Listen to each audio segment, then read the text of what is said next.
ಜಗದ್ಗುರು ಶ್ರೀ ಶ್ರೀ ಸಚ್ಚಿದಾನಂದ ಶಿವಾಭಿನವ ನೃಸಿಂಹಭಾರತಿ ಮಹಾಸ್ವಾಮಿಗಳವರ ಜಯಂತಿ ಶುಭ ದಿವಸವಾಗಿದೆ. ಈ ದಿವಸದಲ್ಲಿ 100 ವರ್ಷಗಳ ಹಿಂದೆ ನಮ್ಮ ಪರಮೇಷ್ಠಿ ಗುರುಗಳಾದ ಜಗದ್ಗುರು ಶ್ರೀಮತ್ ಚಂದ್ರಶೇಖರ ಭಾರತಿ ಮಹಾಸ್ವಾಮಿಗಳವರಿಂದ ಇಲ್ಲಿ ಮೂರ್ತಿಯ ಪ್ರತಿಷ್ಠಾಪನೆಯಾಗಿ ಈ ಅಭಿನವ ಶಂಕರಾಲಯದ ಸ್ಥಾಪನೆಯಾಗಿರತಕ್ಕಂತಹ ವಿಷಯವು ಸರ್ವರಿಗೂ ವಿದಿತವಾದಂತಹ ವಿಷಯವೇ ಆಗಿದೆ. ಇವತ್ತು ಈ ಸ್ಥಾನದಲ್ಲಿ ಇದೇ ದಿವಸ 100 ವರ್ಷಗಳ ಪೂರ್ತಿಯ ಸಂದರ್ಭದಲ್ಲಿ ಇದೇ ದಿವಸದಲ್ಲಿ ನಮ್ಮ ಗುರುಗಳು ಪರಮಪೂಜ್ಯ ಜಗದ್ಗುರು ಶ್ರೀ ಶ್ರೀ ಭಾರತೀ ತೀರ್ಥ ಮಹಾಸ್ವಾಮಿಗಳವರ ಒಂದು ಪರಿಪೂರ್ಣವಾದಂತಹ ಅನುಗ್ರಹದಿಂದ ಈ ದೇವಸ್ಥಾನದಲ್ಲಿ ಶಾರದಾಮ್ಮನವರ ಹಾಗೂ ಜಗದ್ಗುರು ಸಚ್ಚಿದಾನಂದ ಶಿವಾಭಿನವ ನೃಸಿಂಹಭಾರತಿ ಮಹಾಸ್ವಾಮಿಗಳವರ ಹಾಗೂ ಇತರ ದೇವತಾ ಸನ್ನಿಧಿಗಳಲ್ಲಿ ಪ್ರತಿಷ್ಠಾ ಕುಂಭಾಭಿಷೇಕವನ್ನು ಮಾಡುವಂತಹ ಒಂದು ಸೌಭಾಗ್ಯವನ್ನು ನಮ್ಮ ಗುರುಗಳು ನಮಗೆ ದಯಪಾಲಿಸಿದ್ದಾರೆ ಎಂಬುದಾಗಿ ನಾವು ಭಾವಿಸ್ತಾ ಇದ್ದೇವೆ. ಈ ಒಂದು ಅವಕಾಶವನ್ನು ನಮ್ಮ ಗುರುಗಳು ನಮಗೆ ನೀಡಿದ್ದಾರೆ ಎಂಬುದು ನಮ್ಮ ಒಂದು ಭಾವನೆಯಾಗಿದೆ. ನಾವು ಏನೋ ಮಾಡಿದ್ದೀವಿ ಅನ್ನುವಂತಹ ಭಾವನೆ ಅಲ್ಲ. ನಮ್ಮ ಗುರುಗಳಿಂತಹ ಒಂದು ಸೌಭಾಗ್ಯವನ್ನು, ಇಂತಹ ಒಂದು ಅವಕಾಶವನ್ನು ನಮಗೆ ನೀಡಿದ್ದಾರೆ. ಅವರ ಒಂದು ಅನುಗ್ರಹದಿಂದ ಈ ಎಲ್ಲ ವಿಧವಾದಂತಹ ಕಾರ್ಯಗಳು, ಈ ಶತಮಾನೋತ್ಸವ ಕಾರ್ಯಕ್ರಮವು ವೈಭವೋಪೇತವಾಗಿ ಸಂಪನ್ನವಾಗ್ತಾ ಇದೆ. ಇದೆಲ್ಲವುದರಲ್ಲೂ ಮುಖ್ಯವಾದಂತಹ ಒಂದು ಕಾರಣ ಅಂತಂದರೆ ನಮ್ಮ ಗುರುಗಳ ಪರಿಪೂರ್ಣವಾದಂತಹ ಅನುಗ್ರಹ. ಅದರೊಳಗೆ ಯಾವ ಸಂದೇಹಕ್ಕೂ ಅವಕಾಶವೇ ಇಲ್ಲ. ಅವರ ಒಂದು ವಿಶಿಷ್ಟವಾದಂತಹ ಅನುಗ್ರಹದಿಂದ ಈ ಎಲ್ಲ ಕಾರ್ಯಗಳು ಸಹ ಚೆನ್ನಾಗಿ ನಡೀತಾ ಇವೆ. ವಿಶೇಷವಾಗಿ ಎಲ್ಲರಿಗೂ ಸಹ ಗೊತ್ತಿರುವಂತೆ ಈ ಮೈಸೂರು ಮಹಾಸಂಸ್ಥಾನದ ಬಹುದೊಡ್ಡ ವಿದ್ವಾಂಸರಾಗಿದ್ದಂತಹ ರಾಮಶಾಸ್ತ್ರಿಗಳವರ ಗೃಹವಾಗಿ ಈ ಶಂಕರ ಮಠವು ಹಿಂದಿನ ಕಾಲದಲ್ಲಿ ಇದ್ದಿತ್ತು. ಆ ನಂತರ ಇದು ಶಂಕರ ಮಠವಾಯಿತು. ರಾಮಶಾಸ್ತ್ರಿಗಳ ಬಗ್ಗೆ ತುಂಬ ಜನರು ಬೇರೆ ಬೇರೆ ರೀತಿಯಾಗಿ ಕೇಳಿದ್ದೀರಿ. ಅವರ ಪಾಂಡಿತ್ಯ ಇತ್ಯಾದಿಗಳ ಬಗ್ಗೆ ತುಂಬ ಜನರು ಸಹ ಕೇಳಿದ್ದೀರಿ.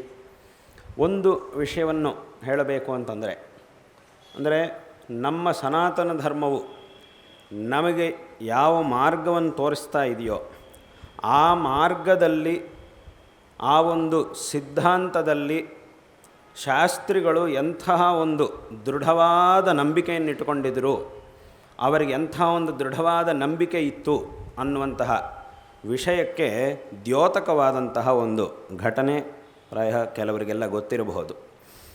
ಅವರ ಕಾಲದಲ್ಲಿ ಅವರು ಆವಾಗವಾಗ ಇಲ್ಲಿಂದ ನಂಜನಗೂಡಿಗೆ ನಡ್ಕೊಂಡು ಹೋಗಿ, ಆಗಿನ ಕಾಲದಲ್ಲೆಲ್ಲ ನಡ್ಕೊಂಡು ಹೋಗ್ತಾಯಿದ್ರು, ನಡ್ಕೊಂಡು ಹೋಗಿ ಶ್ರೀಕಂಠೇಶ್ವರ ಸ್ವಾಮಿ ದರ್ಶನ ಮಾಡಿಕೊಂಡು ಬರ್ತಾಯಿದ್ರು ಆಗಾಗ ಮೈಸೂರಿಂದ. ಒಂದು ಸಲ ಅವರು ತಮ್ಮ ಶಿಷ್ಯರ ಜೊತೆಗೆ ನಡ್ಕೊಂಡು ಇಲ್ಲಿಂದ ನಂಜನಗೂಡಿಗೆ ಹೋಗ್ತಾ ಇರುವಾಗ ಆಗ ಅವರ ಧರ್ಮಪತ್ನಿಯಾಗಿರ್ತಕ್ಕಂತಹ ಲಕ್ಷ್ಮಮ್ಮನವರು ಗರ್ಭಿಣಿಯಾಗಿದ್ದರು. ಅವರ ಶಾಸ್ತ್ರಿಗಳು ಅವರ ಶಿಷ್ಯರ ಜೊತೆಗೆ ನಂಜನಗೂಡಿಗೆ ಹೋಗ್ತಾ ಇದ್ದರು. ಹೋಗುವಾಗ ಶಿಷ್ಯನನ್ನು, ದಾರಿಯಲ್ಲಿ ಹೋಗ್ತಾ ಶಿಷ್ಯನನ್ನು ಕೇಳಿದರು, ನನಗೆ ಮಗ ಹುಟ್ಟುತ್ತಾನೆ, ಆ ಮಗನಿಗೆ ಒಂದು ಒಳ್ಳೆಯ ಹೆಸರನ್ನು ಹೇಳಪ್ಪ, ನಿನಗೇನಾದರೂ ಒಂದು ಒಳ್ಳೆಯ ಹೆಸರು ಹೊಳೆದರೆ ಅದನ್ನು ನನಗೆ ಹೇಳು ಅಂತ ಕೇಳ್ತಾರೆ. ಆಗ ಆ ಶಿಷ್ಯನಿಗೆ ಏನು ಹೇಳಬೇಕು ಅಂತ ಗೊತ್ತಾಗಿಲ್ಲ. ಯಾಕೆಂದರೆ ಈಗ ಹುಟ್ಟುವವನು ಮಗ ಗಂಡು ಮಗು ಆಗುತ್ತೋ ಅಥವಾ ಹೆಣ್ಣು ಮಗು ಆಗುತ್ತೋ ಗೊತ್ತಿಲ್ಲ. ಅದು ಗೊತ್ತಿಲ್ಲದೆ ಈಗ ಹೆಸರು ಹೇಳಿ ಅಂತಂದರೆ ಗಂಡು ಮಗು ಆಗ್ತಾನೆ, ಅದಕ್ಕೆ ಹೆಸರು ಹೇಳು ಅಂತಂದರೆ ಹೇಗೆ ಹೇಳುವುದು? ಅದು ಅವ್ರಿಗೆ ಗೊತ್ತೇ ಇದೆ ಎಲ್ಲ ವಿಷಯ, ನಾನು ಹೇಳುವ ಅವಶ್ಯಕತೆ ಇಲ್ಲ, ಅವ್ರಿಗೆ ಗೊತ್ತೇ ಇದೆ. ಆದರೆ ಅವ್ರು ಯಾಕೆ ಈ ಥರ ಕೇಳ್ತಾ ಇದ್ದಾರೆ ಅಂತ ಸ್ವಲ್ಪ ಅವನಿಗೆ ಸಂಕೋಚವಾಯಿತು. ಅವನೇನು ಮಾತಾಡಬೇಕೋ ಗೊತ್ತಾಗಲಿಲ್ಲ. ಆಗ ಮತ್ತೆ ಕೇಳಿದ್ರು, ಏನಪ್ಪ ಸುಮ್ಮನೆ ಇದೆಯಾ, ಮೌನವಾಗಿದೆಯಲ್ಲೋ, ಏನಾದರೂ ಒಳ್ಳೆಯ ಹೆಸರು ಹೇಳು. ಆ ಗುರುಗಳೇ, ಈಗ ಗಂಡು ಮಗು ಆಗುತ್ತೋ ಹೆಣ್ಣು ಮಗು ಆಗುತ್ತೋ ಗೊತ್ತಿಲ್ಲಲ್ವಾ, ಈಗ ಹೇಗೆ ಹೆಸರು ಹೇಳುವುದು ಅಂತ ಅವನ ಸಂದೇಹವನ್ನು ವ್ಯಕ್ತಪಡಿಸಿದ್ದ. ಆಗ ಅವರು ಒಂದು ಮಾತು ಹೇಳಿದರು, ನನಗೆ ಪುತ್ರ ಸಂತಾನವೇ ಈಗ ಆಗುತ್ತೆ ಅಂತ. ಹೇಗೆ ಅಂತಂದರೆ ಶಾಸ್ತ್ರವು, ಇದಕ್ಕೆ ನನಗೆ ಶಾಸ್ತ್ರವು ಪ್ರಮಾಣ. ಶಾಸ್ತ್ರವು ಏನು ಹೇಳ್ತಾ ಇದೆ ಅಂತಂದರೆ ಪುಂಸವನವನ್ನು ಮಾಡಿಸಿದರೆ ಪುತ್ರ ಸಂತಾನವಾಗುತ್ತೆ. ಪುತ್ರ ಸಂತಾನ ಬೇಕಾದವನು ಪುಂಸವನವನ್ನು ಮಾಡಿಸಬೇಕು ಎಂಬುದಾಗಿ ಶಾಸ್ತ್ರವು ಹೇಳಿದೆ. ಶಾಸ್ತ್ರವು ಹೇಳಿದೆ ಅಂತಂದರೆ ಅದು ಯಾವತ್ತೂ ಸಹ ಸುಳ್ಳಾಗುವುದಿಲ್ಲ. ಆ ಒಂದು ನಂಬಿಕೆ ನನಗೆ ಇದೆ. ಆದ್ದರಿಂದ ನಾನು ಅಂತಹ ಪುಂಸವನವನ್ನು ನಾನು ಮಾಡಿಸಿದ್ದೇನೆ. ಆದ್ದರಿಂದ ಶಾಸ್ತ್ರವು ಯಾವತ್ತೂ ಸಹ ಮಿಥ್ಯೆ ಆಗುವುದಿಲ್ಲ. ಆದ್ದರಿಂದ ನನಗೆ ಪುತ್ರ ಸಂತಾನವಾಗೇ ಆಗುತ್ತೆ, ಅದಕ್ಕೆ ನೀನು ಹೆಸರು ಹೇಳು ಅಂತ ಕೇಳಿದ್ರು.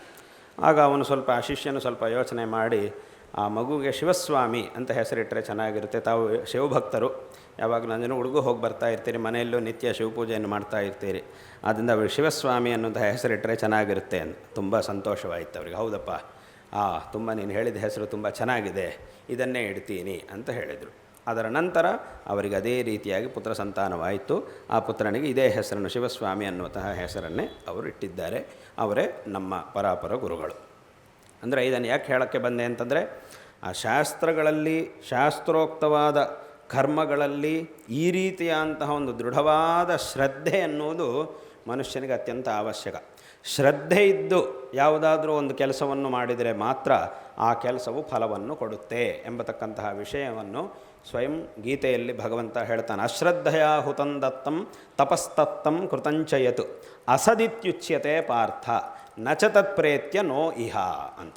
ಏನಿದರ ಅರ್ಥ ಅಂತಂದರೆ, ಅಶ್ರದ್ಧೆಯಿಂದ, ಶ್ರದ್ಧೆ ಇಲ್ಲದೆ ನೀನೇನಾದರೂ ಒಂದು ಧರ್ಮಾನುಷ್ಠಾನವನ್ನು ಮಾಡಿದರೆ ಅದರಿಂದ ಈ ಲೋಕದಲ್ಲೂ ಫಲ ಸಿಗುವುದಿಲ್ಲ, ಪರಲೋಕದಲ್ಲೂ ಅದರಿಂದ ನಿನಗೆ ಫಲವೂ ಸಿಗುವುದಿಲ್ಲ. ಶ್ರದ್ಧೆಯಿಂದ ಮಾಡಬೇಕು, ಏನೇ ಮಾಡಿದರೂ ಶ್ರದ್ಧೆಯಿಂದ ಮಾಡಬೇಕು ಅನ್ನುವಂತಹ ಒಂದು ವಿಷಯವನ್ನು ಗೀತೆಯಲ್ಲಿ ಭಗವಂತ ಉಪದೇಶ ಮಾಡಿದ್ದಾನೆ. ಅದಕ್ಕೆ ಇನ್ನೊಂದು ವಿಷಯ ಇದೆ.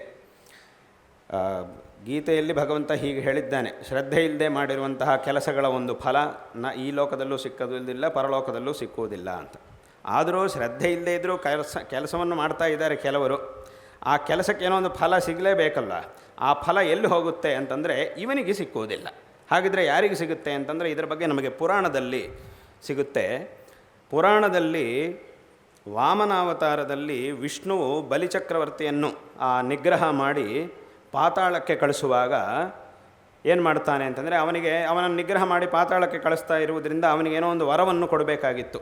ಆಗ ಭಗವಂತ ಅವನಿಗೇನು ವರವನ್ನು ಕೊಟ್ಟಿದ್ದಾನೆ ಅಂತಂದರೆ, ಈ ಲೋಕದಲ್ಲಿ ಶ್ರದ್ಧೆ ಇಲ್ಲದೆ ಯಾರ್ಯಾರು ಕರ್ಮಾನುಷ್ಠಾನಗಳನ್ನು ಮಾಡ್ತಾರೋ ಆ ಕರ್ಮಗಳ ಫಲವೆಲ್ಲ ನಿನಗೆ ಬರಲಿ ಅಂಥೇಳಿ ಅವನಿಗೊಂದು ಫಲವನ್ನು ಕೊಟ್ಟಿದ್ದಾರೆ. ಅವನಿಗೊಂದು ವರವನ್ನು ಭಗವಂತ ಕೊಡ್ತಾನೆ. ಇದು ನಮಗೆ ಪುರಾಣದಲ್ಲಿ ಸಿಗುತ್ತೆ ಈ ಒಂದು ವಿಚಾರ.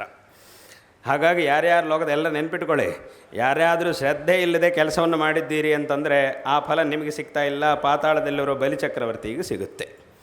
ಬಲಿಚಕ್ರವರ್ತಿಗೆ ಭಗವಂತ ಏನು ಹೇಳಿರ್ತಾನೆ ಅಂತಂದರೆ, ಈಗ ನೀನು ಪಾತಾಳದಲ್ಲೇ ಇರಬೇಕು, ಮುಂದೆ ಈಗ ದೇವಲೋಕದಲ್ಲಿ ಯಾವ ಇಂದ್ರ ಇದ್ದಾನೋ ಅವನಿಗೊಂದು ಅವಧಿ ಇದೆ, ಅವನ ಅಧಿಕಾರದ ಅವಧಿ ಮುಗಿಯುತ್ತಿದ್ದ ಹಾಗೆ ನಿನಗೆ ಆ ಇಂದ್ರನ ಸ್ಥಾನ ಸಿಗುತ್ತೆ. ಈಗ ಒಬ್ಬ ಇಂದ್ರ ಇದ್ದಾನೆ, ಆದ್ದರಿಂದ ನೀನೀಗ ಇಂದ್ರನಾಗಲಿಕ್ಕೆ ಸಾಧ್ಯವಾಗುವುದಿಲ್ಲ, ನೀನು ಪಾತಾಳ ಲೋಕದಲ್ಲಿ ಇರಲೇಬೇಕು. ಇವನ ಅವಧಿ ಮುಗಿಯುವ ತನಕ ನೀನು ಪಾತಾಳ ಲೋಕದಲ್ಲಿ ಇರಬೇಕು. ಆ ನಂತರ ನೀನು ಇಂದ್ರನ ಸ್ಥಾನಕ್ಕೆ ಬರ್ಬೋದು. ಯಾಕೆಂತಂದರೆ ಇಲ್ಲಿ ಇಂದ್ರ, ಅಗ್ನಿ ಇತ್ಯಾದಿ ಸ್ಥಾನಗಳೆಲ್ಲ ವ್ಯಕ್ತಿಗಳ ಹೆಸರುಗಳಲ್ಲ, ಅದೊಂದು ಸ್ಥಾನದ ಹೆಸರು. ಆ ಸ್ಥಾನಕ್ಕೆ ಯಾರು ಬರ್ತಾರೋ ಅವರನ್ನು ಇಂದ್ರ ಅಥವಾ ಅಗ್ನಿ ಅಂತ ಹೇಳ್ತಾರೆ. ಹೇಗೆ ಲೋಕದಲ್ಲಿ ಮುಖ್ಯಮಂತ್ರಿ, ಪ್ರಧಾನಮಂತ್ರಿ, ರಾಷ್ಟ್ರಪತಿ ಅಂತಂದರೆ ಅದು ಒಬ್ಬ ವ್ಯಕ್ತಿ ಹೆಸರಲ್ಲ, ಅದೊಂದು ಸ್ಥಾನದ ಹೆಸರು. ಆ ಸ್ಥಾನಕ್ಕೆ ಯಾರು ಬರ್ತಾರೋ ಅವರನ್ನು ಮುಖ್ಯಮಂತ್ರಿಗಳು, ಪ್ರಧಾನಮಂತ್ರಿಗಳು, ರಾಷ್ಟ್ರಪತಿಗಳು ಅಂತ ನಾವು ಹೇಳ್ತೀವಿ.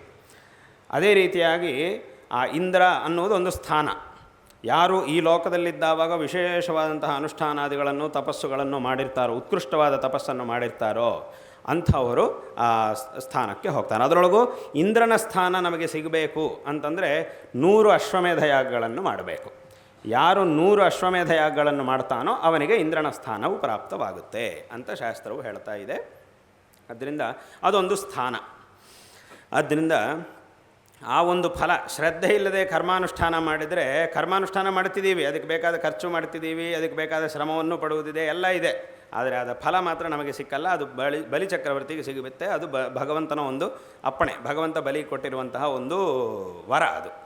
ಆದ್ದರಿಂದ ನಿಮಗೆ ಫಲ ಸಿಗಬೇಕು ಅಂತಂದರೆ ಮಾತ್ರ ಶ್ರದ್ಧೆಯಾಗಿ ಕರ್ಮಾನುಷ್ಠಾನವನ್ನು ಮಾಡಬೇಕು. ಅದರಿಂದ ಏನೇ ಒಂದು ಕರ್ಮಾನುಷ್ಠಾನ ಮಾಡಿದರೂ ಶ್ರದ್ಧೆ ಅನ್ನುವುದು ಅತ್ಯಂತ ಅವಶ್ಯಕ. ಹಾಗಾಗಿ ಶಾಸ್ತ್ರಿಗಳು ಹೇಳಿದರು, ನನಗೆ ಆ ಶಾಸ್ತ್ರಗಳಲ್ಲೊಂದು ವಿಶ್ವಾಸ ಇದೆ, ಶ್ರದ್ಧೆ ಇದೆ, ಆ ಶ್ರದ್ಧೆಯಿಂದ ನಾನು ಇದನ್ನು ಮಾಡಿಸಿದ್ದೀನಿ, ಆದ್ದರಿಂದ ನನಗೆ ಪುತ್ರ ಸಂತಾನವೇ ಆಗುತ್ತೆ ಅಂತ ಹೇಳಿದರು.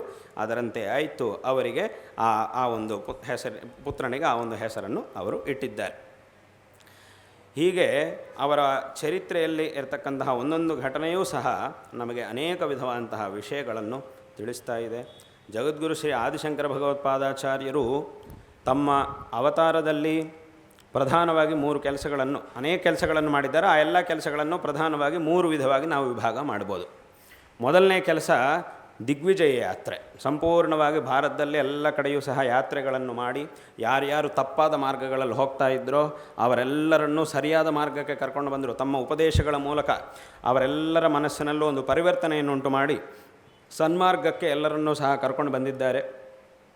ಅಲ್ಲಿ ಅವರೆಲ್ಲರನ್ನೂ ಸಹ ಸನ್ಮಾರ್ಗಕ್ಕೆ ಕರ್ಕೊಂಡು ಬಂದು ಎಲ್ಲರಿಗೂ ಅನುಗ್ರಹವನ್ನು ಮಾಡಿದ್ದಾರೆ. ಇದು ಅವರು ಮಾಡಿದಂತಹ ಒಂದು ಕೆಲಸ, ಒಂದು ವಿಶೇಷವಾದಂತಹ ಒಂದು ಕೆಲಸ. ಅನೇಕ ಕ್ಷೇತ್ರಗಳಿಗೆ ಹೋಗಿದ್ದರು. ಆ ಯಾತ್ರೆಗಳ ಸಂದರ್ಭಗಳಲ್ಲಿ ಅನೇಕ ಕ್ಷೇತ್ರಗಳಿಗೆ ಹೋಗಿದ್ದರು. ಆ ಕ್ಷೇತ್ರಗಳಲ್ಲಿ ಇರತಕ್ಕಂತಹ ಅಲ್ಲಿ ಬೇರೆ ಬೇರೆ ಕಾರಣಗಳಿಂದ ಉಂಟಾಗಿರುವಂತಹ ಅವ್ಯವಸ್ಥೆಗಳನ್ನೆಲ್ಲ ದೂರ ಮಾಡಿ ಪುನಃ ಭಗವಂತನ ನಿತ್ಯ ಪೂಜೆ ಆರಾಧನಾದಿಗಳಿಗೋಸ್ಕರ ಒಂದು ವಿಶಿಷ್ಟವಾದ ವ್ಯವಸ್ಥೆಯನ್ನು ಸಹ ಅವರು ಮಾಡಿದ್ದಾರೆ ಶಂಕರ ಭಗವತ್ಪಾದಾಚಾರ್ಯರು. ವಿಶೇಷವಾಗಿ ಒಂದು ಉದಾಹರಣೆ ಹೇಳಬೇಕು ಅಂತಂದರೆ, ಬದರಿ ಕ್ಷೇತ್ರ, ಚಾರ್ಧಾಮ ಯಾತ್ರೆಗೆ ಎಲ್ಲರೂ ಹೋಗ್ತಾರೆ. ಅದು ಬದ್ರಿನಾಥ ಕ್ಷೇತ್ರ ಇದೆ. ಅದು ಎಷ್ಟು ಜನರಿಗೆ ಗೊತ್ತಿದೆಯೋ ಗೊತ್ತಿಲ್ಲ. ಆದರೆ ಬದ್ರಿನಾಥ ಕ್ಷೇತ್ರದಲ್ಲಿ ಇವತ್ತಿನ ದಿವಸ ಆ ಬದ್ರಿನಾರಾಯಣನ ವಿಗ್ರಹವನ್ನು ನಾವು ನೋಡ್ತಾ ಇದ್ದೀವಿ. ಆ ವಿಗ್ರಹವನ್ನು ಪುನಃ ಅಲ್ಲಿ ಸ್ಥಾಪನೆ ಮಾಡಿರ್ತಕ್ಕಂಥವರು ಶಂಕರ ಭಗವತ್ಪಾದಾಚಾರ್ಯರು. ಅವರು ತಮ್ಮ ಯಾತ್ರೆ ಸಂದರ್ಭದಲ್ಲಿ ಬದ್ರಿ ಕ್ಷೇತ್ರಕ್ಕೆ ಹೋದಾಗ ಅಲ್ಲಿ ಬದ್ರಿನಾರಾಯಣನ ವಿಗ್ರಹವೇ ಇರಲಿಲ್ಲ. ದೇವಸ್ಥಾನ ಖಾಲಿಯಾಗಿತ್ತು. ಅಲ್ಲಿದ್ದಂತಹ ವ್ಯಕ್ತಿಗಳ ಅರ್ಚಕರನ್ನು ಅವರನ್ನು ಕೇಳಿದರು, ಎಲ್ಲಿ ಹೋಯ್ತಪ್ಪ, ವಿಗ್ರಹವೇ ಇಲ್ಲಲ್ವ ದೇವಸ್ಥಾನದಲ್ಲಿ. ಆಗ ಅವರು ಹೇಳಿದರು ತುಂಬ ದುಃಖದಿಂದ, ನಾವು ತುಂಬ ಇದನ್ನು ಕಾಪಾಡಿಕೊಳ್ಳಲಿಕ್ಕೆ ತುಂಬ ಪ್ರಯತ್ನ ಮಾಡಿದ್ವಿ, ಆದರೆ ಪರಕೀಯರ ಒಂದು ಆಕ್ರಮಣೆಗಳಿಂದ ಅವರು ಬಂದು ಈ ವಿಗ್ರಹವನ್ನು ತೊಗೊಂಡೋಗಿ ದೇವಸ್ಥಾನದಿಂದ ತೊಗೊಂಡೋಗಿ ಪಕ್ಕದಲ್ಲಿರುವ ತೀರ್ಥದೊಳಗೆ ಹಾಕಿಬಿಟ್ಟಿದ್ದಾರೆ. ಅದರೊಳಗೆ ಇಳಿದು ಅದನ್ನು ತೆಗಿಯೋಕ್ಕೆ ನಮಗೆ ಯಾರಿಗೂ ಸಾಧ್ಯವಿಲ್ಲ, ಅಷ್ಟು ಆಳವಾಗಿದೆ. ಮತ್ತು ಅಲ್ಲಿರುವಂಥ ಈ ವಾತಾವರಣ, ಈ ಚಳಿ ವಾತಾವರಣ, ಆ ನೀರೊಳಗೆ ಇಳಿಲಿಕ್ಕಾಗುವುದಿಲ್ಲ. ಈಗಲೂ ಸಹ ಅಲ್ಲಿ ಬದರಿಗೆ ಹೋಗೋ ಒಂದು ನಿಮಿಷವೂ ಬೇಡ, ಸ್ವಲ್ಪ ಒಂದು ಸಲ ನೀರೊಳಗೆ ಆ ನದಿಯಲ್ಲಿ ಒಳಗೆ ಕೈಯನ್ನು ಮುಳುಗಿಸಿ ಮತ್ತೆ ತೆಗೆದರೆ ಒಂದು 5 ನಿಮಿಷ ಕೈ ಕೆಲಸ ಮಾಡುವುದಿಲ್ಲ, ಅಷ್ಟೊಂದು ತಣ್ಣಗಿರುತ್ತೆ ವಾತಾವರಣ.